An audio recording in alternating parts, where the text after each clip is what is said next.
নমস্কার, আজ বাংলা ডিজিটালে আপনাদের সকলকে স্বাগত। আমাদের রাজনীতিক টি-20 অনুষ্ঠান আপনারা জানেন, এই অনুষ্ঠান ইতিমধ্যেই অত্যন্ত আকর্ষণীয় হয়ে উঠেছে। সামনে বাংলার বিধানসভার নির্বাচন আগামী ২৬ সালে। এই নির্বাচনের প্রেক্ষাপটে কীরকম টি-20 ম্যাচ হচ্ছে সেটা আমরা এই অনুষ্ঠানে তুলে ধরার চেষ্টা করি। আজকে এই অনুষ্ঠানে অতিথি হিসেবে যাকে আপনারা দেখবেন, জানবেন, তাদের কাছে অত্যন্ত পরিচিত মুখ। তিনি প্রিন্ট মিডিয়ায় ছিলেন, এখন ইলেকট্রনিক্স মিডিয়া। পশ্চিমবঙ্গে যে কজন সাংবাদিক সর্বভারতীয় ক্ষেত্রে অত্যন্ত নামজাদা অবস্থায় এই মুহূর্তে রয়েছে, তার মধ্যে জয়ন্ত ঘোষাল একজন। সেই সাংবাদিক আপনাদের সঙ্গে এই টি-20 রাজনীতির টি-20 অনুষ্ঠানে কিছুক্ষণ থাকবে।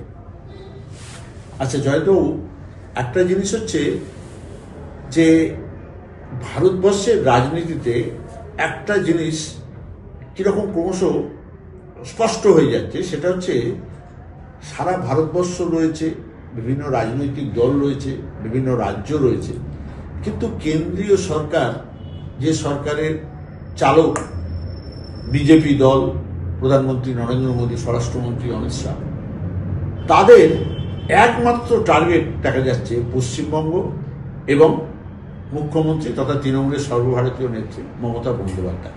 এটা কেন? আসলে যেটা হয়েছে যে বিজেপির এটা একটা আনফিনিশড এজেন্ডা, মানে কিছুতেই দখল করতে পারছি না, এত বছরের একটা ব্যাপার। এবং আমাকে দিল্লিতে অনেক বিজেপি নেতারা, তারা আমাকে একান্তে, প্রকাশ্যে তো স্বীকার করবে না, কিন্তু একান্তে একটা কথা বলে যে আমাদের রথ গোটা দেশ জুড়ে দৌড়ে বেড়াচ্ছে, জিতছি, পশ্চিমবঙ্গে এসেই মুখ থুবড়ে পড়ে এবং আমরা মমতা বন্দ্যোপাধ্যায়ের সাথে পেরে উঠি না। এমনকি রাহুল গান্ধী এবং মমতার সঙ্গেও তুলনা করে বিজেপি নেতারা, যে রাহুল গান্ধীকে মমতা বন্দ্যোপাধ্যায় 10 গোল দেয়, এ কথাটা কিন্তু বিজেপি নেতারা বলে। তার ফলে মমতার সাথে যেরকম এখানে রাজনৈতিক শত্রুতা আছে, কিন্তু ভেতরে ভেতরে কিন্তু মমতার যে ক্ষমতা সেটা কিন্তু ওরা জানে।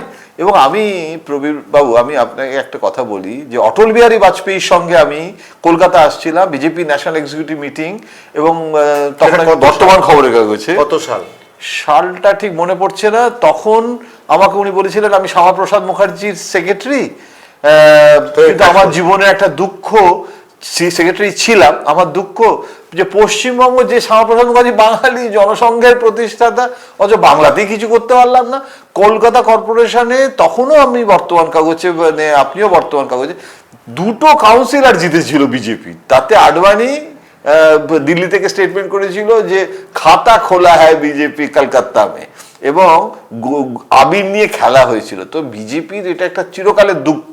অমিত শাহ যখন পার্টি প্রেসিডেন্ট হয়েছে তখন ও প্রথম প্রেস কনফারেন্স অশোক রোডে, আমি ছিলাম সেই প্রেস কনফারেন্সে, বলেছিল আমরা প্যান ইন্ডিয়ান হতে চাই, খালি হিন্দি বলার পার্টি।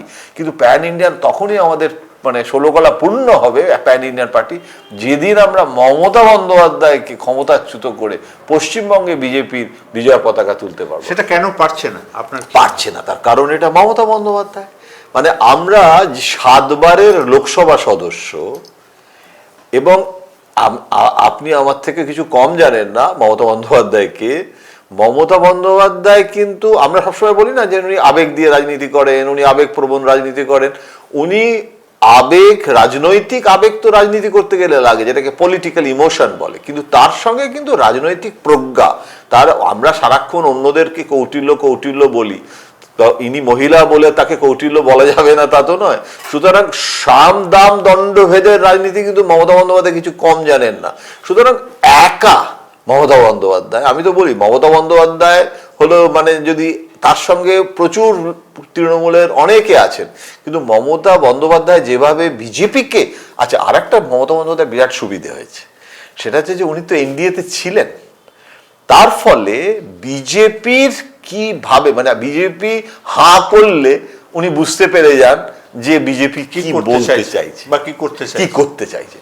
বিজেপিটা পশ্চিমবঙ্গের কিন্তু খুব কম নেতাই বিজেপিটা বোঝে।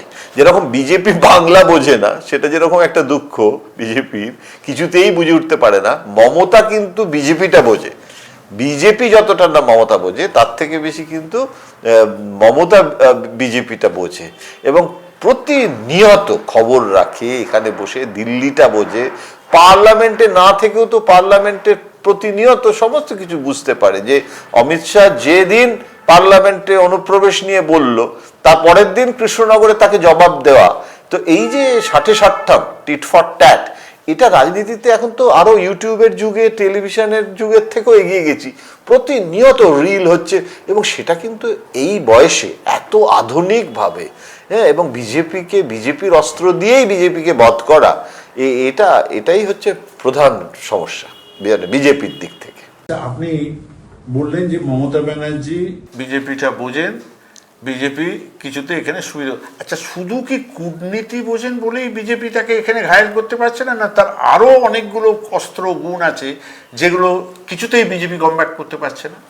না, প্রথম কথা হচ্ছে মমতা আমরা সবসময় বলতাম, আগে আমিও অনেক সময় ভাবতাম, যেটা দিল্লিতে থাকার ফলেই বোধহয় এটা একটা ধারণা হয়েছিল, যে কোনো সংগঠন নেই মমতার, শুধু ব্যক্তিগত জনপ্রিয়তার বলে মমতা বন্দ্যোপাধ্যায় তিনি রাজত্ব করছেন। এখন কিন্তু এই বেশ কয়েক বছর ধরে মানে পশ্চিমবঙ্গে থাকার ফলে বুঝতে পেরেছি যে মমতা বন্দ্যোপাধ্যায়ের জনপ্রিয়তা, তার ভাবমূর্তি, যেটাকে আমরা ব্র্যান্ড ইকুইটি বলি, সেটা যেমন আছে, কিন্তু তার মতো করে আমরা আসলে সিপিএম দেখেছি। তো সিপিএম মানে দেখেছি যে লোকাল কমিটি, জেলা কমিটি, নানান রকমের কমিটি, এখানে ওই রকম স্ট্রাকচার্ড মানে ডিসিপ্লিনড একটা যে অর্গানাইজেশনাল স্ট্রেংথ সাংগঠনিকভাবে, তা নয়। কিন্তু এই যে এতগুলো ক্লাবগুলোই তো লোকাল কমিটি, এই এত পুজো কমিটি, এত রকমের, মানে তার যে সাধারণ যে সমাজ, নাগরিক সমাজ, সেই নাগরিক বরং সিপিএম এর লোকাল কমিটিতে শুধুমাত্র পার্টি সদস্য, তাদের একটা খুব ছোট গণ্ডি, সেখানে তার ভিয়েতনামের যুদ্ধে কি হচ্ছে কিংবা নিকারাগুয়ায় কি হলো তার জন্য মিছিল করে। এইখানে তো মমতা বন্দ্যোপাধ্যায় আজকের বাঙালি, হ্যাঁ, সে মানে হয়তো শুক্রবারে সন্তোষীমা করে, সেই বাঙালিকেও সে অ্যাড্রেস করে। তার ফলে তার ওই সংগঠনটাও কিন্তু পাড়া জেলা সব মিলিয়ে সেরকম কোনো বিজেপি সংগঠনই করতে পারলো না। 1 কোটিতে বলেছিল সদস্য, সেখানে কয়েক লক্ষ থেকে থেমে গেছে। সেইটা কেন? মানে বিজেপি যে সংগঠনটাই অথচ শ্যামাপ্রসাদ মুখোপাধ্যায় জনসংঘ প্রতিষ্ঠা করেছে, সেটা আপনি প্রথমেই বলেছেন, এবং সেই বিজেপি কিন্তু এখানে বাড়তে পারলো না। আর মমতা বন্দ্যোপাধ্যায়ের সঙ্গে সর্বশক্তি নিয়োগ করেও সেই অর্থে তার সংগঠনকে দাঁড় করাতে পারলো না। এটার কারণ কি? তার কারণ হচ্ছে যে মমতা বন্দ্যোপাধ্যায়কে মোকাবিলা করার জন্য একটা নেতা, অমিত শাহ, এখানে এসে একটা দলীয় অভ্যন্তরীণ বৈঠকে কতিপয় লোক ছিল, সেখানে বলেছে যে আমাদের মেন প্রবলেম হচ্ছে বিজেপিতে, যেটা একবার আমাকে বিমান বসুও বলেছিলেন, আমাদের মেন প্রবলেম হচ্ছে যে আমাদের একটা মমতা দরকার, যে মমতা সিপিএম কে তাড়িয়েছিল, সেই বিরোধী নেত্রী হতে গেলে যা যা লাগে, ওই রকম জাম কখনো অগ্রপশ্চাৎ বিবেচনা না করে বিরোধী দলের রাজনীতি করতে হয়।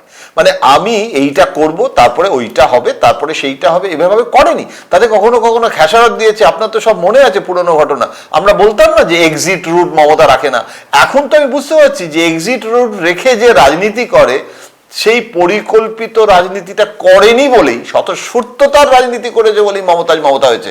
আমি দেখছি যে বিজেপির লোকেরা রাইটার্সে তো নয়, এখন নবান্নে অভিযান করতে গিয়ে সেখানেও কিন্তু তারা পিছিয়ে আসছে একটু গিয়ে। তারা কেননা তারা ভাবছে যে এইটা করব, তারপরে পুলিশ আসবে, আমার পালিয়ে আসবো। মমতা বন্দ্যোপাধ্যায় কখনো ভাবেইনি যে এটা। উল্টে আমার এখনো মনে আছে মুখ্যমন্ত্রী বুদ্ধদেব ভট্টাচার্য সিঙ্গুরের সময় পার্থ চট্টোপাধ্যায়কে দিয়ে বারবার মেসেজ পাঠাচ্ছে যে একটা কিছু করুন, যাতে আর কি আপনারও ক্রেডিট হবে বিরোধী দল হিসেবে, আর আমাদেরও মিটে যাবে, ইন্ডাস্ট্রিটাও হবে, তাহলে একটা বোঝাপড়া হবে, তাহলে আপনার বিরোধী নেত্রীর মর্যাদা থাকবে। এটা অনেকটা সেই ট্রেড ইউনিয়নের টাইপের একটা করতে চেয়েছিল।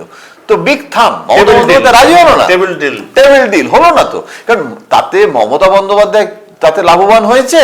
সেই দিন যদি আপোষটা করত, তাতে কি মমতা, উনি এখনো বলছেন যে যেটা করেছিলাম কৃষকদের স্বার্থে করেছিলাম, তার মানে আমি শিল্প বিরোধী নই, আমি শিল্পও চাই। কিন্তু সেদিন কিন্তু উনি অগ্রপশ্চাৎ, এই বিজেপির না আছে নেতা না আছে কোনো সাংগঠনিক শক্তি বাড়াতে পারছে না, এবং সব থেকে যেটা বড় সমস্যা প্রবীরবাবু, সেটা হচ্ছে বাঙালিদের বোঝে না। মানে কিছুতেই ওই যে, আর এখানকার রাজ্য নেতারা যারা বাঙালিটা বোঝে, তারাও না ভয়ের চোটে দিল্লিকে খুশি করার জন্য তারাও অবাঙালি হয়ে যাচ্ছে। অবাঙালি মানে কিন্তু আমি কোনো খারাপ নেতিবাচক অর্থে বলছি না, মানে এখানে যারা বাংলা ভাষায় কথা বলে তারাই বাঙালি, আচার্য সুনীতি চট্টোপাধ্যায় বলে গেছেন, সে অর্থে বলছি না। কিন্তু অবাঙালি বলতে চাইছি যে দিল্লির পোশাক আশাক, মানে একটা পাজামার সাথে জুতো পরছে, হ্যাঁ এটা কেন করছে, ভাবছে যে এটা করলে আমিও বেশ, দিল্লির নেতারা আমাকে ভালোবাসবে। কিন্তু বাঙালির যে আলু পোস্ত খাওয়া যে বাঙালি, সেই বাঙালিটা খাওয়া সত্ত্বেও আমাকে জয় শ্রীরাম করতে হবে, এটা উল্টো পথে ওরা হাঁটছে। ও বড় ওদের উচিত মোদী অমিত শাহকে বোঝানো যে তোমরা এখানে এসে ডাল ভাত খাওয়া বাঙালি হও, তুমি রিপ্রেজেন্ট করো। বুঝতেই পারছে না, এমন এমন কথা বলছে। আরে পার্লামেন্টে তো বুঝিয়েই দিল যে ওরা যে কিছুই বোঝে না বাঙালিদের, রবীন্দ্রনাথ থেকে শুরু করে এটা আরেকটা চ্যাপ্টার আসবো। এটা খুব ইম্পর্টেন্ট কোশ্চেন যে বিজেপি বাংলায়, পশ্চিমবঙ্গে, আমি নিজে কিছুদিন বিজেপির সঙ্গে তো সংযুক্ত ছিলাম, দেখেছি যে বিজেপি সম্পর্কে কিন্তু বাঙালির আপামর একটা ধারণা যে এরা একটা হিন্দি বলয়ের পার্টি। সেই ধারণাটা কেন, এবং সেই ধারণাটা মানুষের মন থেকে বিজেপি দূর করতে পারছে না কেন? একটা জাতি, মানে এই বাঙালি যদি একটা জাতি হয়, প্রথম কথা হচ্ছে যে প্রত্যেকটা জাতির, মারাঠি, তামিল, প্রত্যেকটা কিছু কিছু নিজস্ব তাদের ভাবনা থাকে, নিজস্ব কিছু বৃত্তি। এবার হচ্ছে কি, বাঙালি দুটো পায়ে হাত দিয়ে প্রণাম করে। দিল্লিতে আমি গিয়ে প্রথম দেখলাম যে একটা হাঁটুতে প্রণাম করলেই হয়ে যায়, খুব ছোট ঘটনা, কিন্তু এটা থেকেই বোঝা যায় যে কে বাঙালি আর কে বাঙালি নয়। আমাকে লালকৃষ্ণ আডবাণী বলেছিলেন যে যখন রথ বেরোলো তখন পশ্চিমবঙ্গে সেই ভিড়টা হলো না জয় শ্রীরামের, কিন্তু বিহার আর উত্তরপ্রদেশে তখন মুলায়ম আর লালুতে মারামারি হচ্ছে কে আডবাণীকে অ্যারেস্ট করবে। কেননা একদিকে উগ্র হিন্দুত্ব, তার বিরুদ্ধে তাহলে যাদব আর মুসলমান ভোটকে কনসলিডেট করতে হবে। বিহারে লালু মুলায়মের কাছে উত্তরপ্রদেশে যাওয়ার আগেই অ্যারেস্ট করে দিল। পশ্চিমবঙ্গে হলো না, কিছুটা হয়েছিল তখনও, কিন্তু কিছুটা হয়েছিল যেটা, সেটা উত্তরবঙ্গে আমার এখনো মনে আছে। আডবাণী আমাকে বলেছিলেন, যেটা আজও খুব প্রাসঙ্গিক, বোধহয় 1956 সাল হবে, পথের পাঁচালী রিলিজ করেছিল, সালটা আমার একটু ভুল হতে পারে। মেট্রোতে পথের পাঁচালী এসেছিল, জনসংঘ তখন আছে, বাজপেয়ী এবং আডবাণী দুজন এখানে এসেছিলেন। ওরা দুজনে পথের পাঁচালী একসঙ্গে দেখতে গেছিল মেট্রোতে। দুজনেই খুব সিনেমা দেখতো, ভীষণ সিনেমা দেখতো দুজনেই। এবং বলেছিল আমাকে আডবাণী যে পথের পাঁচালীটা দেখে আমার মনে হয়েছে যে যদি বাঙালিকে বুঝতে হয়, বিজেপিকে যদি বাঙালির মানে মন জয় করতে হয়, তাহলে কিন্তু সত্যজিৎ রায়ের পথের পাঁচালীটা দেখার পর মনে হয়েছে যে সত্যজিৎ রায়ের সিনেমাগুলো আমাদের সব নেতাদের দেখা দরকার, তা না হলে না বাঙালিকে বুঝবে না। 77 সালে তারপরে যখন ও তথ্যমন্ত্রী হয়, মৃগয়াকে পুরস্কার দেওয়া হয়েছিল মস্কোতে, স্বর্ণকমল বোধহয়। মৃণাল সেন, মমতা শঙ্কর এবং মিঠুন, তাদেরকে নিয়ে আডবাণী মস্কো গিয়েছিল। এবং আডবাণী আমাকে বলেছিলেন, পরে মৃণাল সেনও বলেছিলেন, মৃণাল সেনও খুব শ্রদ্ধা করতেন আডবাণীকে, বলেছিল কোনোদিন না কোনো অসহিষ্ণুতা হয়নি। মতের পার্থক্য তো আছে, কোথায় মৃণাল সেন কোথায় আডবাণী, কিন্তু দুজনের মধ্যে, এবং মৃগয়াকে অ্যাপ্রিসিয়েট করা, সেই সিনেমাটার নায়কদের ভারতীয়কে রিপ্রেজেন্ট করছি বলে আডবাণী গিয়েছিল। এই যে কালচারটা, এটা বিজেপি যেটা বুঝতে পেরেছিল যে বাঙালিকে করতে গেলে এই নিরামিষ আমিষ, আরে বাবা স্বামী বিবেকানন্দই তো মাছ মাংস খেত, রামকৃষ্ণ মাছ খেত, আমাদের বিয়েতে মাছে সিঁদুর লাগিয়ে পাঠানো হয়, মাছ প্রসাদ হয়। তো বিজেপি বুঝতেই পারছে না, কিছুতেই বোঝা যায়। আচ্ছা, এই যে এই বিজেপি এর মধ্যে অত্যন্ত চর্চায় চলে এসছে, কেন্দ্রবিন্দু হয়ে গেছে বলা যায় চর্চা। স্বয়ং প্রধানমন্ত্রী নরেন্দ্র মোদী সংসদে দাঁড়িয়ে বঙ্কিমচন্দ্র চট্টোপাধ্যায়, যিনি আমাদের শুধু বাংলার সাহিত্য সম্রাট নন, তিনি দেশের মানে সবচেয়ে বড় যে সঙ্গীতের মর্যাদা, সেই সঙ্গীতের স্রষ্টা, বন্দে মাতরমের স্রষ্টা জাতীয়। তো এবার সেই তাকে পার্লামেন্টে দাঁড়িয়ে প্রাইম মিনিস্টার বলছেন যে বঙ্কিম দা, আপনার কি মনে হয় এটা মানে বাঙালির মন, আগামী ভোট, এগুলোতে কোনো দাগ কাটবে না? এটার একটাই দাগ কাটার মতো বিষয় হয়েছে, নইলে আমি এমনিতে যা দেখতে পাচ্ছি যে বন্দে মাতরম সেটা ওই দুটো যে পংক্তি বাদ মানে গেছে, দুটো পংক্তি নেওয়া হয়েছে, বাকি পংক্তি যে বাদ গেছে দেবদেবীর জায়গায়, সেটা রবীন্দ্রনাথ বলেছিলেন না নেহরু বলেছিলেন, এই সব চুলচেরা বিতর্ক ওই সব্যসাচী ভট্টাচার্য আর রুদ্রাংশু মুখার্জির বইয়ের জন্য ঠিক আছে, কিন্তু সাধারণ মানুষ গ্রামে গঞ্জে এখানে কোনো ইস্যুই নয়। কিন্তু যেটা দাগ কাটবে সেটা হচ্ছে যে বাঙালির জন্য কিন্তু একটা কালচার শক হয়েছে। সেই শকটা হচ্ছে যে আমরা কিন্তু, আমার এখনো মনে আছে একটা সমাজ বিরোধী বলবো গ্রেপ্তার করে যাচ্ছিল, একটা পুলিশ কমিশনারকে দাদা করে ডেকেছিল, এবং তার জন্য সেটা সব খবরের কাগজে হেডিং হয়েছিল যে পুলিশ কমিশনারকে দা বলে ডাকছে, মানে ওটা একটা চূড়ান্ত অপমান। মানে অনেক সময় হয় কি, এই যে এক একটা এক্সপ্রেশন, ছোট ছোট জিনিস না বিরাট, মানে এগুলো এক একটা বাঙালি এইভাবে কথা বলে না, এইটাই মোদি বুঝতে পারলেন না। তবে এটা তো তবু ভালো যে মোদি সঙ্গে সঙ্গে ভুলটা সংশোধন করে নিয়েছেন সৌগতদার কথায়, কিন্তু অন্যরা তো তাও করলো না। এটা বুঝতে হবে না যে মুসলমানরা কালো কাপড়টাকে শুভ মনে করে, খ্রিস্টানরা সাদা কাপড় পরে চার্চে বিয়ে করতে যায়, আমরা সেটাকে বৈধব্যের কাপড় বলি। সুতরাং বাঙালির কোনটা কোন রংটাতে বাঙালি বাঙালি সেটাই আমি জানলাম না। আমি আমার সুরে সুর মেলাচ্ছি, গান গাইছি, আমার মনে হয় এখানে মানে একদম বিসমিল্লাহ গলত। আচ্ছা জয়ন্তবাবু, আপনি খুব একটা বড় ইম্পর্টেন্ট ইস্যুকে আলোচনায় টেনে এনেছেন। আচ্ছা, এই যে ধরুন নরেন্দ্র মোদী বঙ্কিম দা বললেন, এর আগে কয়েক মাস আগে, এক বছর হয়নি, রাজা রামমোহন রায়কে তারা দেশদ্রোহী বলে বসেছে। আমরা বিগত বিধানসভা নির্বাচনের সময় দেখেছিলাম কিছু আহাম্মক গিয়ে ওই মিছিল থেকে বেরিয়ে গিয়ে বিদ্যাসাগরের মূর্তি ভেঙে এসেছিল। আচ্ছা, এইগুলো মানে বুঝে বিজেপির লোকজন নেতা নেত্রীরা করেন না না বুঝে করেন, যেটা বাঙালিকে বুঝতে পারেন না সেই জন্য করেন, নাকি জেনেই করেন যে আমরা বাঙালিকে হেট করি, বাঙালিকে আমরা? আমার আজকাল আমার মনে হয় প্রবীরবাবু যে বাঙালিদের প্রতি একটা অবজ্ঞা, একটা অনীহা এবং কোথাও একটা ঈর্ষা, একটা প্রতিযোগিতামূলক ব্যাপার, এগুলো কিন্তু একটা মজ্জায় আছে, যেটা শুধু বিজেপি বললে একটু ভুল হয়, সামাজিকভাবে এটা একটা উত্তর ভারতীয় বা তথাকথিত রাজধানীর একটা মানসিকতা, যে কারণে একটা রাজ্যপাল করতে গেলে কোনো বাঙালির কথা মোদি অমিত শাহ মনে পড়ে না। একটা আমলা আর কটা বাঙালি আছে? বাঙালিদের যে রাজ্যপাল করা হয়েছে, হ্যাঁ, সেটা হচ্ছে তথাগত রায়কেও করা হয়েছিল একটা ছোট্ট আনইম্পর্টেন্ট রাজ্যে, অসীম বাবুকে হরিয়ানায় করা হয়েছে, ছোট রাজ্য। না আমি আনুপাতিক ভাবে। তারপরে আরেকটা জিনিস, যে বাংলাকে যদি ওরা এতভাবেই টার্গেট করে থাকে যে বাংলা আমরা দখল করব, জয় করব, এখনো পর্যন্ত কিন্তু বাংলাকে কেন্দ্রীয় মন্ত্রিসভায় ক্যাবিনেট র্যাঙ্কের কাউকে মন্ত্রী করেনি। এবং যেটা বাংলা যেটা না বোঝা, সেটাও কিন্তু একটা বড় জিনিস। একটা তো হচ্ছে মানে ওই যে 1911 সালে ব্রিটিশরা কলকাতাটাকে, রাজধানীটাকে ভয়ের চোটে নিয়ে চলে গেল, যে এখানে স্বাধীনতা আন্দোলনে বড্ড বেশি এরা অ্যাক্টিভ, হ্যাঁ, এবং এরা খুব মানে ওই আলোচনা শুধু নয়, এরা বোমটোমও ছোঁড়ে।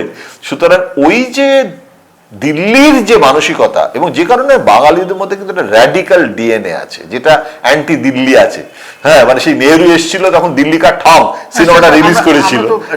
ডাক্তার বিধান রায়ের সময় থেকেই দেখে আসছি যে বাংলাকে দিল্লি বিরোধী হতে হবে, যে রাজনৈতিক দল বাংলায় রাজ করবে, বাঙালির মননকে বুঝবে, তাকে কিন্তু দিল্লির বিরোধিতা একটা করতে হবে।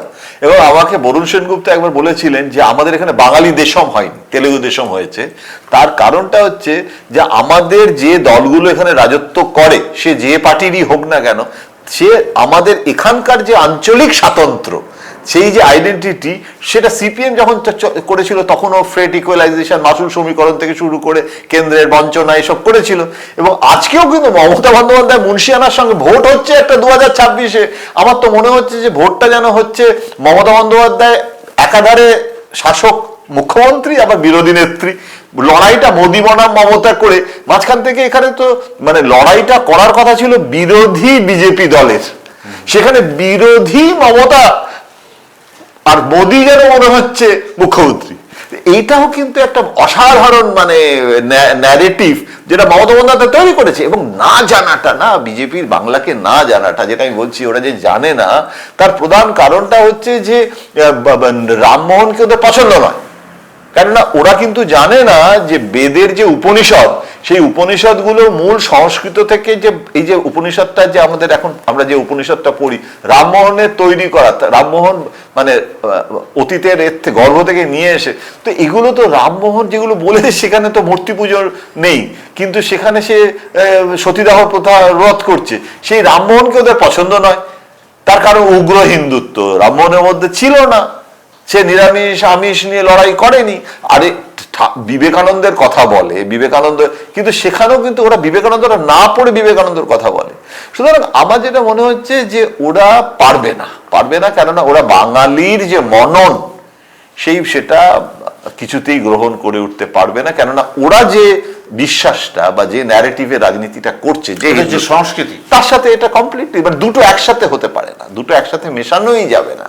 এবং সেখানে মমতা বন্দ্যোপাধ্যায় সেই বাঙালি সমাজটাকে বরং সিপিএম এর যেরকম একটা কুক্ষিগত ছোট গোষ্ঠীর মধ্যে ছিল, মানে আমি তো এখন মনে করি এটা গ্রুপ থিয়েটার থেকে যাত্রা, কমার্শিয়াল সমস্ত বাণিজ্যিক ছবি, মানে জনগণ যেটা চায় সেটাকে রিপ্রেজেন্ট করে এখন মমতা বন্দ্যোপাধ্যায়। মানে কতিপয় আতেলদের যে পছন্দ, সেই পছন্দে সেটা কিন্তু গোটা সমাজটা ছিল না, সেটাকে আরো বিস্তার করে দিয়েছে মমতা বন্দ্যোপাধ্যায়। তাহলে বিজেপি তো পেরে উঠছে না। বিজেপির আরএসএস এর নেতারা সাংস্কৃতিক লোকেদের ডাকে যখন, একটা ফুটবলার কি একটা মিউজিশিয়ান লোক খুঁজে পায় না কাকে ডাকবে। আপনি বাংলা সেখানে বিজেপি যুদ্ধে পারছে না, বারবার তারা ঝোঁচট খেয়ে পড়ছে। এবার তো তারা রুখে দাঁড়াবে বলে একটা মারাত্মক অস্ত্রকে নিয়ে এসছে, সেই অস্ত্রটার নাম হচ্ছে SIR। এই আমাদের ভোটার তালিকার বিশেষ সংশোধন, সেই সংশোধনের নামে একটা কেন্দ্রীয় নির্বাচন কমিশনের সঙ্গে আমরা সকলে দেখছি মুখ্যমন্ত্রী মমতা বন্দ্যোপাধ্যায় এবং তৃণমূল কংগ্রেসের একটা যুদ্ধ শুরু হয়ে গেছে। তো এ পর্যন্ত যা ঘটেছে তাতে আপনার কি মনে হয় যে SIR কোন দিকে যাচ্ছে?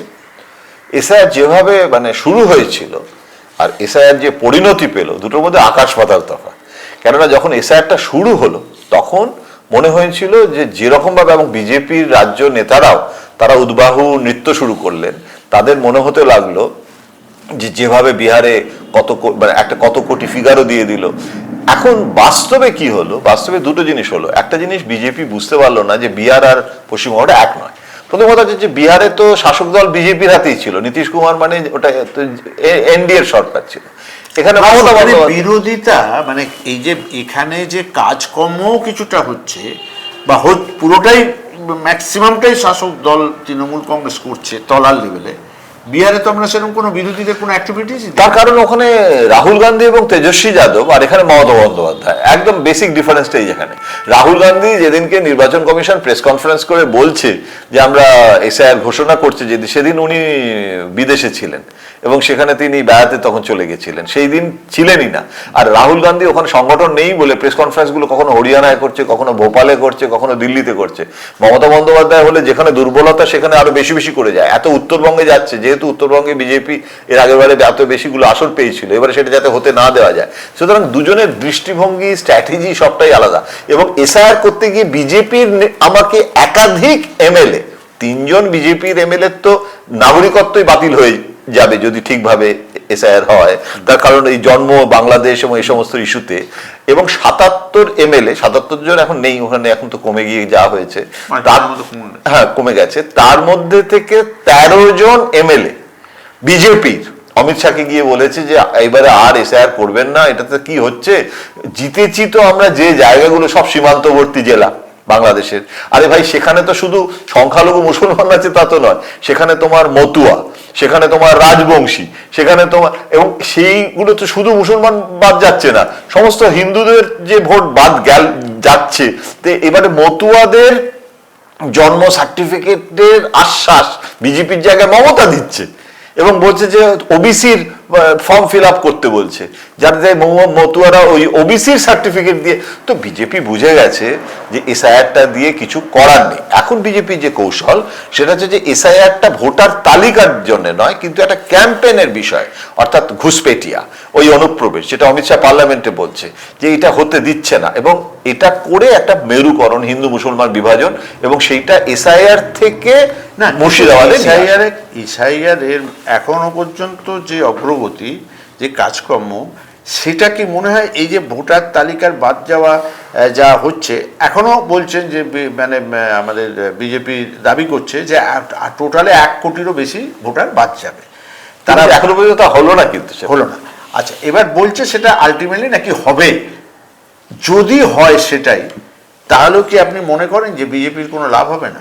না, প্রথম কথা, বিজেপি যে সংখ্যাটা বলছে সেই সংখ্যাটা হচ্ছে না, এটা পরিষ্কার। এবং যে সংখ্যাটা বাদ যাচ্ছে সেটা নর্মাল কোর্সে, মানে এতদিন তো হয়নি, তো হলে তো যারা মারা গেছে তাদের নাম বাদ যাচ্ছে। তাতে কিন্তু এই যারা এরা সবাই, যে মৃত ব্যক্তিরা সবাই ভুয়ো ভোটার ছিল, এবং এদের ভোটেই মমতা বন্দ্যোপাধ্যায় মুখ্যমন্ত্রী হয়েছেন, এটা কি মনে হয় না যে এটা একটা ওভার সিম্পলিফিকেশন, মানে অতি সরলীকরণ দোষে ভুগছে বিজেপি? মানে উল্টে বিজেপি, এই অসমের ঠিক এই জিনিসটা হয়েছিল, ওই নাগরিকত্বের এটা করতে গিয়ে সব ওই করেছিল ডিটেনশন ক্যাম্প, এবং দেখা গেল হেমন্ত পিছিয়ে এলো, এবং হিমন্ত বললো আমি আর করবো না, তার কারণ হিন্দুরা বেশি এটাতে অ্যাফেক্টেড হয়ে যাচ্ছে, আমি ভেবেছিলাম যে এটাতে মুসলমানরা হবে। সুতরাং এই খেলাটা খেলতে গিয়েও, এবং যখন বিহারে চলছে, যখন রাহুল এবং তেজস্বী নন সিরিয়াস, তখন কিন্তু পশ্চিমবঙ্গে কিন্তু ক্যামাক স্ট্রিট থেকেও সাংগঠনিকভাবে এবং মমতা বন্দ্যোপাধ্যায়ের নির্দেশে সাংগঠনিকভাবে কিন্তু ভোটার লিস্টের কাজ শুরু করে দিয়ে অনেক কাজ, মানে যাদের বার্থ সার্টিফিকেট নেই অথচ জেনুইন, তাদের কি করে বার্থ সার্টিফিকেট দেওয়া যায়। আমি বলছি না যে সাংগঠনিক যে শক্তিটা বিজেপি বিএলএ দিতে পারছে না সংগঠনে। এই যে আপনি এসআইআর নিয়ে বলছেন, যে অন্তত 13 জন বিজেপির এমএলএ, তারা কেউ মতুয়া অধ্যুষিত অঞ্চল থেকে নির্বাচিত, কেউ রাজবংশী অধ্যুষিত অঞ্চল থেকে নির্বাচিত, তারা আতঙ্কে আছে। তার মানে ওভারঅল এই যে জনসমষ্টি, সেটা একটা বিরাট। এখানে পশ্চিমবঙ্গে প্রায় 80টা আসনের এই যাদের যে সমস্ত জনগোষ্ঠীর নাম আমরা বলছি, তারা ভোট কন্ট্রোল করে, সেই 80টার মতো কনস্টিটুয়েন্সি আছে। এইমাত্র খবর এলো যে প্রধানমন্ত্রী নরেন্দ্র মোদী আসছেন আগামী 20শে ডিসেম্বর, তিনি রানাঘাটে মিটিং করবেন। অর্থাৎ মতুয়া ভোট যে তাদের বাইরে খানিকটা চলে গিয়েছে, সেটা বোধহয় তারা টের পেয়েছে। আপনি কি তাই মনে করেন? হ্যাঁ, এটা তো বিজেপির দিক থেকে একটা কথা মানতেই হবে, যেটা বিজেপিকেও তার, মানে বলে না ডেভিলকেও তার শেয়ার দিতে হয়, সুতরাং তৃণমূল কংগ্রেসকেও কিন্তু এই কথাটা মানতে হবে যে বিজেপি কিন্তু, আমরা বলি না যে লাগে রহ মুন্না ভাই, মানে বিজেপি কিন্তু প্রত্যেক দিন কেন্দ্রীয় নেতৃত্ব এবং রাজ্য নেতৃত্ব মিলে মানে সর্বশক্তি দিয়ে কিভাবে আসা যায়, যেখানে সিপিএম বা কংগ্রেসের এই বিরোধী পরিসরটা দখল করার কথা ছিল। আজকে প্রধান বিরোধী দল যে বিজেপি হয়ে গেছে, সেটা এই জন্যই হয়েছে, প্রধানমন্ত্রীর তার নিজস্ব একটা জনপ্রিয়তাও আছে, কোনো সন্দেহ নেই। 2014 জনপ্রিয়তা নাও থাকতে পারে, কিন্তু এখনো আছে, এখানকার নেতাদের থেকে তো অনেক বেশি। কিন্তু উনি সেই ফল্ট, যেটা আপনি বলছেন, সেই ফল্টটা রিপেয়ার করার জন্যে, সারানোর জন্য আসছেন। উনি তো বাংলাদেশে গেছিলেন মতুয়া ভোটের জন্য, ভোটের আগে। সুতরাং এইটা নরেন্দ্র মোদীর বৈশিষ্ট্য, উনি অ্যাগ্রেসিভ হয়ে করেন, অমিত শাহ তার সুযোগ্য সেনাপতি, কিন্তু এইটা ওনারা চেষ্টা করছেন দুদিক থেকেই। এরাও মতুয়া ভোটটাকে ফিরে পেতে চাইছে, যেটা বিজেপিতে চলে গেছিল, আবার বিজেপিতে যাতে ছেড়ে চলে না যায় তার জন্য নরেন্দ্র মোদী আসছেন। কতটা কি হবে সেটা তো দেখার বিষয়। কিন্তু একটা জিনিস হচ্ছে যে নরেন্দ্র মোদী যতই চেষ্টা করুন, ট্রেতে করে খাবার সাজিয়ে দিলেও, মানে বিজেপির সংগঠন না থাকলে ঘরে ঘরে নরেন্দ্র মোদীর সেই বার্তাটা পৌঁছে দেওয়া, যেখানে মাঠে কিন্তু মমতা বন্দ্যোপাধ্যায় অলরেডি নেমে গেছেন, সেখানে কিন্তু বিজেপির কোনো রাজ্য নেতাকে মিডিয়ার ক্যামেরার সামনে ছাড়া তাদেরকে, মানে গ্রামে গঞ্জে জনসভা করে অর্ধেক লোক পার্লামেন্টে ওখানে বসে রয়েছে আর টেলিভিশনে বাইট দিচ্ছেন, আর এখানে তো ওই যে অ্যাগ্রেসিভ যে রাজ্য নেতাদের। সুতরাং মোদী তো মুখ্যমন্ত্রীর প্রার্থী নন, মোদী তো এখানে প্রত্যেক দিন এসে বসে থাকতে পারবেন না, তাকে পুতিন থেকে ট্রাম্প সবকিছু করতে হবে। আলটিমেটলি এসআইআরটা মানে কি আপনার কি ধারণা যে সেটা বিজেপির কোনো কাজে লাগবে কি লাগবে না? আমার মনে হচ্ছে বিজেপি লাগবে না। যদি কিঞ্চিত লাভ একটাই হতে পারে, যদি ওই অনুপ্রবেশের যে প্রচারটা করে মুসলিম বিরোধিতার মাধ্যমে কিছু হিন্দু যারা মডারেট হিন্দু তাদেরকে আরেকটু উগ্র হিন্দু তে পরিণত করার চেষ্টা, যাতে তারা বিজেপিকে ভোটটা দেয়। কিন্তু সেটার জন্য কাউন্টার ন্যারেটিভ তৈরি করার জন্য মমতা বন্দ্যোপাধ্যায় সকাল বিকেল উদয়স্ত পরিশ্রম করছেন। সুতরাং এটা দেখতে হবে যে কতটা, মানে এখনো তো 3 মাস হাতে, অনেক কিছু হবে, রাজনীতিটা এখানেই তো আজকেই শেষ হয়ে যাচ্ছে না। কিন্তু যদি এসআইআরটা সফল হতো তাহলে বিজেপি এতটা মুর্শিদাবাদ নিয়ে পাগল হয়ে উঠতো না। এই যে মুর্শিদাবাদটাকে মূলধন করে গোটা রাজ্যে করার চেষ্টা, এটা এসআইআর ব্যর্থতার জন্যই ওরা এখন প্রায়োরিটিটা চেঞ্জ করছে। আচ্ছা, আপনি মুর্শিদাবাদের কথা এসছেন। মুর্শিদাবাদ অত্যন্ত গুরুত্বপূর্ণ জায়গায় রয়েছে এই মুহূর্তে।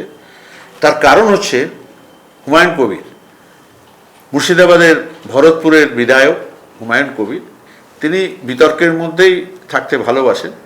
ইতিমধ্যে তার কংগ্রেস, বিজেপি, তৃণমূল এসব দোয়ার ঘোরা হয়ে গেছে। এখন তিনি এসে দাঁড়িয়েছেন নির্দলের যাত্রী গায়ে। অবশ্য বলেছেন যে একটা দল গঠন করবে।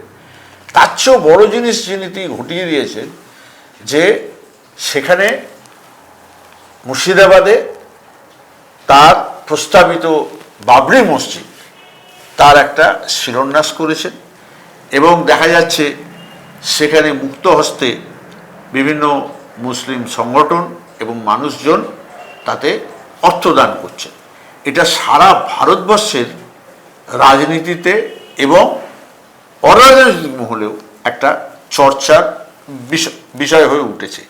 এই ব্যাপারটা কিভাবে আপনি বিশ্লেষণ করেন যে পলিটিক্যাল পার্সপেক্টিভ বা এই যে আমাদের এই যে মেরুকরণের রাজনীতি, সেই রাজনীতিতে এটা কতটা কি ছাপ ফেলবে বলে মনে করেন? না, আমার নিজের ব্যক্তিগত মানে বিশ্বাস এবং আমার যা ইনফারেন্স, আমি নিজে এখনো আজকের দিনে দাঁড়িয়ে, ভবিষ্যতে পরিবর্তন নিশ্চয়ই, there is no full stop in politics, কোনো পূর্ণচ্ছেদ তো নেই। এখনো পর্যন্ত মনে হচ্ছে যে এইটা কিন্তু মানে যেটা বিজেপি চাইছে, যে বিজেপির একটা বিরাট মানে আর কি কৌশল সবসময় বারবার, গতবারও চেষ্টা করেছিল 2021-এ, যে মুসলমান ভোটটা যে শতকরা যদি 30 ভাগও হয়, সেইটাকে পকেটে রেখে মমতা বন্দ্যোপাধ্যায় শুরু করেন বলে এটা ওনাদের খুব দুঃখ। অথচ শতকরা 70 ভাগ ভোট 30 ভাগের প্রতিবাদে বিজেপিতে পুরোপুরি চলে আসে না। সুতরাং এই 30 ভাগটাকে যদি ভাঙা যায়, কিন্তু কিছুতেই ভাঙতে পারে না। সুতরাং আইএসএফকে দিয়ে একটা চেষ্টা হয়েছিল এবং তাতে একটা এমএলএ হয়েছে, মাঝখান থেকে কংগ্রেস আর সিপিএম এর কোনো এমএলএও বিধানসভায় যেতে পারলো না। কিন্তু ফুরফুরা শরীফে তো মমতা বন্দ্যোপাধ্যায় কিছুদিন আগে গেলেন, এবং এখন তো পরিষ্কার দেখা যাচ্ছে যে ইন্ডিয়ান সেকুলার ফ্রন্ট তারাই কতগুলো ভাগে বিভক্ত হয়ে গেছে। সেখানে সিনিয়র জুনিয়র আবার যারা রয়েছে তাদের জেলাবাড়ি অন্তর্দ্বন্দ্ব, তার মাঝখানে এখন তাহলে এই এক্সপেরিমেন্টটা যখন ব্যর্থ হচ্ছে, আর একটা নতুন এক্সপেরিমেন্ট সেখানে এই কবিরকে দিয়ে একটা প্রচেষ্টা। না, হুমায়ুন কবিরের যে আজকে যে ও অভিযানে নেমেছে, যে কাজগুলো করছে, আপনি কি মনে করেন তার পিছনে বিজেপির কোনো প্রচ্ছন্ন মদত আছে? নিশ্চয়ই, নিশ্চয়ই আছে। তার কারণটা হচ্ছে যে বিজেপি, ইট সুটস বিজেপি, মানে বিজেপির চেষ্টা, এটা একটা ট্রায়াল অ্যান্ড এরার। এখন হুমায়ুন কবিরকে দিয়ে কতটা হবে, আমার যেমন মনে হয় হবে না। তার কারণ হুমায়ুন কবির একটা নিজস্ব তার ভরতপুরের জায়গা থেকে সরে গিয়ে বেলডাঙায় গিয়ে একটা চেষ্টা করছে, যেখানে একটা মানে উত্তেজনার আবহ আছে, তার পূর্ব শর্ত প্রিকন্ডিশন আছে, সেই জায়গাটাকে একটুখানি উস্কে দেওয়া। এটা একটা ভয়ঙ্কর রাজনীতি, কিন্তু এটা উনি করছেন। এর আগে উনি বিজেপির ক্যান্ডিডেট হয়েছিলেন, এবারে কৌশলটা বদলেছে, কারণ বিজেপির ক্যান্ডিডেট হয়ে কিন্তু ভোটে নাম্বার 3 পজিশন হয়েছিল, কেননা মুসলমানরা বিজেপি প্রার্থীকে ভোট দেবে কেন। সুতরাং এইবারে উনি নির্দল থেকে এখন নতুন দল, এইগুলো যে করছে, এই যে এমএলএ, প্রথমে উনি বলে দিয়েছিলেন এমএলএ শিপ ছেড়ে দেবো ইমোশনালি, তারপরে পরবর্তীকালে এই যে বুদ্ধিগুলো ওনাদের যে দেয়া হচ্ছে, এবং যেটা এখানে একটা, যেটা আমি যেটা মনে করি কেন হবে না সফল, তার কারণ যে ওএসি কে দিয়ে যে চেষ্টাটা, ওএসি হচ্ছে উর্দু মুসলিমদের প্রতিনিধিত্ব করে, যেটা খুব শতকরা পরিমাণ পশ্চিমবঙ্গে অনেক কম। বাঙালি মুসলমানদেরকে একটা চেষ্টা করেছিল ওএসি, এবং সেটা হয়নি বলে ওএসি কিন্তু এখানে আসতে চাইছে না।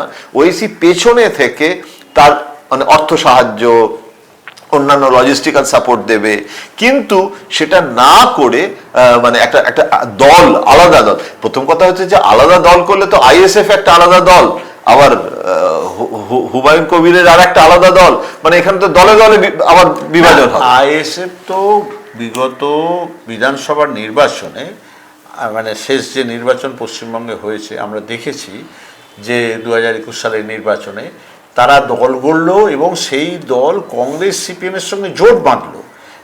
ওই একটাই উদ্দেশ্য যে ওই মাইনরিটি ভোটটাকে তৃণমূল কংগ্রেস থেকে কাটিয়ে আনা। কিন্তু দেখা গেল যে সেই দলের প্রধান নওশাদ সিদ্দিকী জিতেছেন, কিন্তু ভাঁড় থেকে জিতেছেন। তার যে ক্ষমতার উৎস যে হচ্ছে ফুরফুরা শরীফ, সেখানে কিন্তু তার দল কোনো দাগ কাটতে পারেনি। এটা কেন কেন কি মনে হয়? না, প্রথম কথা হচ্ছে এখানে একটা জিনিস মাথায় রাখতে হবে যে মুসলমান যে সমাজটা, সেই সমাজ তাদের যে বুদ্ধি, তাদেরকে আন্ডার এস্টিমেট করাটাও ঠিক নয়। তারা, আমরা যখন বলছি যে এটা মুসলিম ভোট ভাঙার একটা প্রচেষ্টা, সাধারণভাবে মুসলিম যে সমাজ তারা তো এই ভয়ঙ্করভাবে অ্যান্টি বিজেপি। কোনো মুসলিম তারা বিজেপির সাপোর্টার, মানে এটা বিশ্বাসই করা যায় না। যে কারণে অমিত শাহ উত্তরপ্রদেশে একটাও মুসলিম প্রার্থী করেনি একটা ভোটে। মানে জিজ্ঞেস করা হয়েছিল যে ভোট দেয় না, প্রার্থী করবো কেন? তো এই যে অ্যাপ্রোচটা, এখানে দুটো পয়েন্ট না খুব গুরুত্বপূর্ণ। একটা হচ্ছে যে মমতা বন্দ্যোপাধ্যায় তার যে স্টাইল অফ কমিউনিকেশনটা কেউ যদি স্টাডি করে, মঞ্চে দাঁড়িয়ে যে ঢাক ঢাক গুড়গুড় না করে পরিষ্কার বলা যে আপনি নির্দল প্রার্থীকে ভোট দেবেন না। নির্দল প্রার্থীকে ভোট দেওয়া মানে হচ্ছে বিজেপিকে ভোট দেওয়া। তার মানে ভোটটা নষ্ট হবে এবং বিজেপিকে সাহায্য করা হবে। আপনি দেখতে পাচ্ছেন বিজেপি এটা করাচ্ছে, এটা একটা ষড়যন্ত্র। এই যে কথাগুলো বিজেপিকেই কাঠগড়ায় দাঁড় করিয়ে দেওয়া মুসলমান অধ্যুষিত এলাকাগুলোতে গিয়ে, এবং এখন তো কিছুই হয়নি, এই ইন্টেন্সিফাই হবে। এটা 2021-এও দেখেছিলাম আমি, এবং এটা সন্দেশখালীতেও আমি দেখেছিলাম। তাতে কিন্তু মানে উপনির্বাচনে সন্দেশখালী এই জিনিসটা মুসলমান সমাজেরা ইউজুয়ালি এন ব্লক একসাথে ভোট দেয়।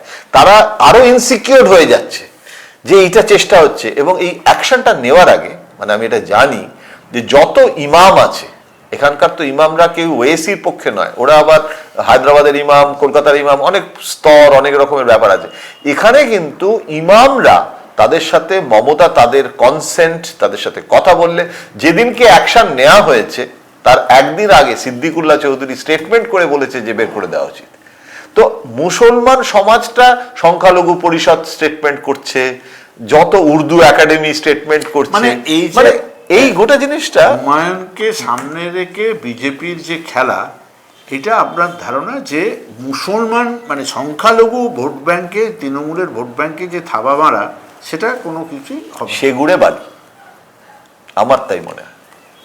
এবং সব থেকে যেটা বড় কথা হচ্ছে যে সেটা হচ্ছে মমতা বন্দ্যোপাধ্যায়ের যে কৌশলটা এখানে, মানে গোটা জিনিসটা খুব সুপরিকল্পিত ভাবে, কিন্তু মমতা কিন্তু এই যখন এমন একটা র্যালি হচ্ছে তখন ডিসিশন হচ্ছে, এবং সেখানে ববি হাকিম এখানে সাংবাদিক বৈঠক করে যান, যাতে বিষয়টা আলোচনায় থাকে, গোটা জিনিসটা আলোচনায় থাকে।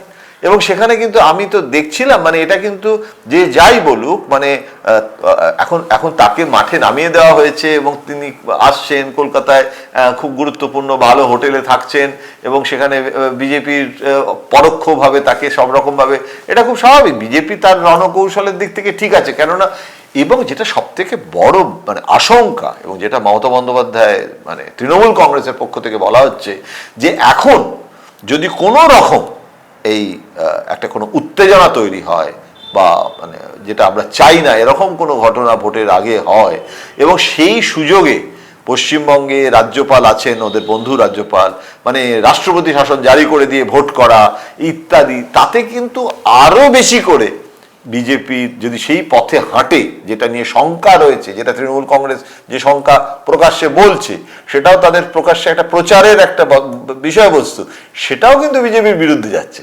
তার মানে কি? তার মানে তুমি মানে সোজা মানে এতে করতে পারছো না, আঙুলে ঘি তুলতে পারছো না, তার জন্য তুমি আঙুলটা এতটাই বেঁকিয়ে ঘিটা তোলার চেষ্টা করছো, যেটা অনৈতিক শুধু নয়, যেটা আর কি অবৈধ। সুতরাং এই প্রচার এবং এই কাউন্টার প্রচার এটা কিন্তু চলতে থাকবে, এবং সেখানে কিন্তু আমি মনে করি না যে it's not a cake walk for BJP. আমি বলছি না যে বিজেপি মানে বিজেপির পক্ষে এই ৭৭টা আসন এত কাণ্ড করার পরেও আমার তো মনে হয় না বিজেপি ৭৭টা ধরে রাখতে পারবে। এবার আমাদের রাজনৈতিক টি-20 অনুষ্ঠানের আমরা একদম শেষ পর্বে চলে এসেছি। জয়ন্তবাবুর কাছে প্রশ্ন, এটা লাখ টাকা কোটি টাকার প্রশ্ন, সেটা হচ্ছে আগামী 2026-এর পশ্চিমবঙ্গের বিধানসভা নির্বাচনে ফল কি হবে? আমার যেটা মনে হচ্ছে যে আমি জ্যোতিষীও নই, আপনি জানেন পোলস্টারও নই, কাণ্ডজ্ঞান থেকে, একটা সাংবাদিক হিসেবে 40 বছরের অভিজ্ঞতা থেকে এবং দিল্লি এবং পশ্চিমবঙ্গে আমার শিকড়, আমার বোধ বুদ্ধি থেকে আমি তো তামিলনাড়ুতে স্ট্যালিনের ভবিষ্যৎ নিয়ে আলোচনা করার সাহস পাবো না, কিন্তু পশ্চিমবঙ্গে আমি এইটুকু বলতে পারি যে আমার দৃঢ় ধারণা ৭৭ তো কমে গেছে এমনিতেই, এক্স্যাক্টলি কত হয়েছে 72। হ্যাঁ 72। বিজেপির আসন সংখ্যা আরো কমে যাবে এবং এখনো মমতার তার যে তাস সবটা এখনো আসেনি বিজেপির ভেতর মহল থেকে। কারণ যেহেতু আমি দিল্লিতে বিজেপি নেতাদের সঙ্গে কথা হয়, বিজেপি শিবিরেরও অনেক খবর পাই, যেটা এখানে বসে পাওয়া যায় না, যে বিজেপি কিন্তু জানে যে ডেভেলপমেন্ট প্ল্যানটা, এই যে শুধু স্বাস্থ্যসাথী বা এ নয়, বিভিন্ন যে নীতিশ কুমার যদি 10,000 টাকা দিয়ে, নির্বাচন কমিশন তো বাধা দেয়নি, একদম ভোটের মুখেই করেছিলেন। তো ভোটের যদি বাংলাদেশের ভোট 12 তারিখে, 14 তারিখ নাগাদ যদি পশ্চিমবঙ্গের ভোট ঘোষণা হয়ে যায়, আমি কথার কথা একটা টাইম টেবিল ভাবছি নির্ঘণ্ট, তার আগে মমতা বন্দ্যোপাধ্যায় যে আরো কিছু ডেভেলপমেন্ট নিয়ে তার কোনো ঘোষণা হবে না, এবং এখন তার ফলে গোটা জিনিসটা পশ্চিমবঙ্গের মানুষ যারা ওই গীতা পাঠ করতে এসেছিল, আমি টেলিভিশনে বাইট দেখছিলাম যে তারা বলছে যে হ্যাঁ গীতা শুনতে এসেছি কিন্তু ভোটটা মমতাকে দেবো, কেননা আমরা লক্ষ্মীর ঝাঁপির বেনিফিশিয়ারি, আমরা পাই। সুতরাং এইটা কিন্তু আন্ডার এস্টিমেট করলে হবে না। আমরা অনেক সময় শহুরে মধ্যবিত্ত যারা বিহারের নির্বাচনে তো বালিগঞ্জ কিংবা বিরাট দাগ কেটেছে, বসে বোঝা যাবে। ওরা যে ভোটের মুখে প্রায় 1.5 কোটি মহিলার ব্যাংক অ্যাকাউন্টে 9 নভেম্বর চলে গেল 10,000 করে টাকা, এবং 71% মহিলা ভোট বিহারে রেকর্ড আফটার ফ্রিডম। এই বিহারে এত মহিলা ভোট, মানে পুরুষদের চেয়ে বেশি, পুরুষরা 68 পয়েন্ট সামথিং আর 71 প্লাস হচ্ছে মহিলা। এটা দেখা গেল তাহলে যে মমতার অনুকরণ করা একটা কর্মসূচি, সেইটা দিয়ে বাজি মারছে। এবং ওখানে যখন রাহুল গান্ধী বা তেজস্বী বলছে যে আমরা ক্ষমতা এলে আরো দেব, আর ওখানে যখন ডাইরেক্টলি পেয়ে যাচ্ছে, এখানেও ঠিক সেইভাবে শুভেন্দু অধিকারীরা যতই বলুন যে আমরা এলে এটা দেব, এখানে তো তারা পেয়ে যাচ্ছে বা আরো যাবে।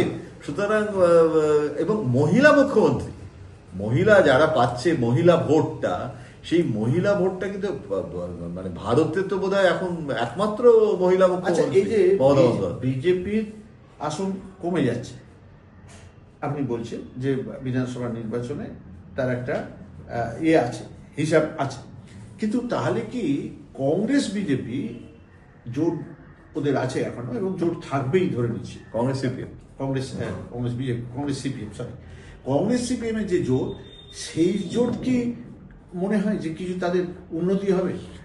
যদি সিপিএম, কংগ্রেসের ভোট ব্যাংকটা তো মমতার কাছে চলে এসছে, সেটা আবার কংগ্রেসে ফেরত যাবে এমন কোনো সম্ভাবনা দেখছি না, কেননা ওইটাই মানে মমতার হয়ে গেছে কংগ্রেসটা।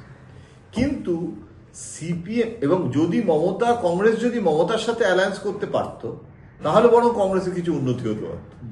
কিন্তু যদি সিপিএম আর কংগ্রেসে, আমাকে একজন প্রবীণ সিপিএম নেতা কিছুদিন আগেই বলেছেন যে কিছু করার নেই, অ্যালায়েন্সটা তো হয়ে গেছে এবং করছি আমরা, কিন্তু এখন দেখছি আমাদের যে ভোটটা সেইটা কিন্তু আমরা ফিরে পাচ্ছি না, আমাদের একটা জায়গায় গিয়ে আমরা আটকে গেছি। আসলে না, সিপিএম এর সমস্যাটা হয়ে গেছে কি, ওই 30 বছর একটানা যে রাজত্বে তার যে অ্যান্টি ইনকমবেন্সিটা, তার থেকে কিন্তু এখনো সিপিএম এর না যাকে বলে কোমর ভেঙে গেছে, এখনো উঠে দাঁড়াতে পারে, এখনো হামাগুড়ি দেওয়া অবস্থায় রয়েছে।